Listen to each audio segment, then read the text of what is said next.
Election time ಇದೆಲ್ಲ ಈ ಥರ ಬ್ಲಾಸ್ಟ್ ಅದೆಲ್ಲ ಅಂದಾಗ ಕಾನೂನು ಸುವ್ಯವಸ್ಥೆ ಪ್ರಶ್ನೆಗಳನ್ನ ಜಾಸ್ತಿ ಎತ್ತಕ್ಕೆ ಶುರು ಮಾಡ್ತಾರಲ್ಲ ಸರ್.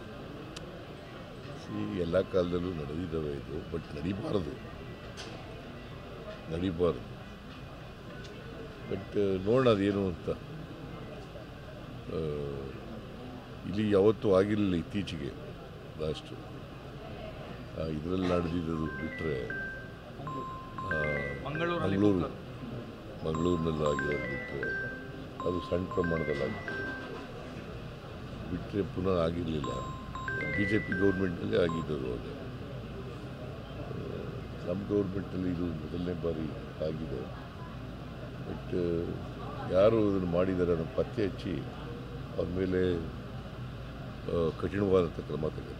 ಸರ್, ಇತ್ತೀಚೆಗೆ ಯಾವುದೇ ಘಟನೆ ಆದರೂ ರಾಜಕೀಯ ಆರೋಪ ಪ್ರತ್ಯಾರೋಪ ಆಗ್ಬಿಡುತ್ತೆ. ವಿರೋಧ ಪಕ್ಷಗಳಿಗೆ ಹೇಳ್ತೀರಾ ಸರ್, ಈ ವಿಚಾರದಲ್ಲೂ ಸಹ ತನಿಖೆಗೆ ಸಹಕಾರ ಕೊಡಿ, ರಾಜಕಾರಣ ಮಾಡಬಾರ್ದು ಅಂತೇಳಿ ಮನವಿ ಮಾಡ್ತೀರಾ ಸರ್? ಇಲ್ಲ, ರಾಜಕಾರಣ ಮಾಡಬಾರ್ದು. ಈಗ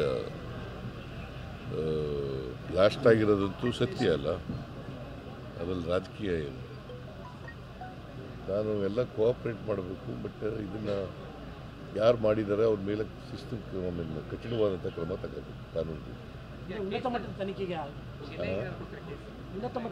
ಎಲ್ಲ ಗೊತ್ತಾಗಲ್ಲಪ್ಪ, ಏನು ಇನ್ನೂ ಗೊತ್ತಿಲ್ವಲ್ಲಯ್ಯ. ಈಗ ನನಗೆ ಬ್ಲಾಸ್ಟ್ ಆಗಿದೆ ಅನ್ನೋದು ಅಷ್ಟೇ ಮಾಹಿತಿ ಬಂದಿರೋದು.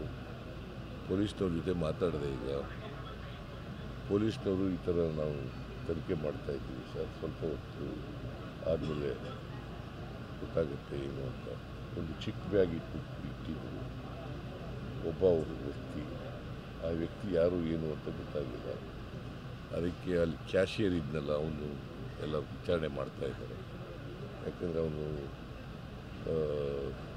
ಕ್ಯಾಶಿಯರ್ ಹತ್ರ ಹೋಗಿ ಬಿಲ್ ತಗೊಂಡು ಎಂಥದ್ದು ಟೋಕನ್ ತಗೊಂಡು ಅಲ್ಲಿ ಹೋಗಿ ತಿಳಿದಿಲ್ಲ, ಅಲ್ಲಿ ಬ್ಯಾಗ್ ಇಟ್ಟು ಬಂದಿದ್ದಾರೆ. ನೋಡೋಣ ಅದು ಏನು ಅಂತ ಗೊತ್ತಿಲ್ಲ ನನಗೆ. ಈಗ ಹೋಮ್ ಮಿನಿಸ್ಟರ್ ಬರಲಿಲ್ಲ ಸರ್. ಈಗ ಅಲ್ಲಿ ಒಂದು ನಿಮಿಷ ಸರ್, ಅಲ್ಲಿ ಅಂದರೆ ಇಲ್ಲಿ ಫಾರಿನರ್ಸ್ ಯಾರು ಪರ್ಟಿಕ್ಯುಲರ್ ಯಾರನ್ನ ಟಾರ್ಗೆಟ್ ಮಾಡಿದ್ದು ಆ ಥರದ್ದು ಏನಾದ್ರು ವಿಚಾರಗಳಿದೆಯಾ ಸರ್ ಅಲ್ಲಿ?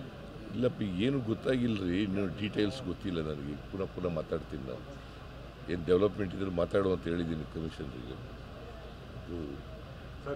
ಪೂರ್ಣ ಮಾಹಿತಿ ಸಿಕ್ಕಿದ ಮೇಲೆ ಮತ್ತೆ ಹೇಳ್ತೀನಿ ನಾನು.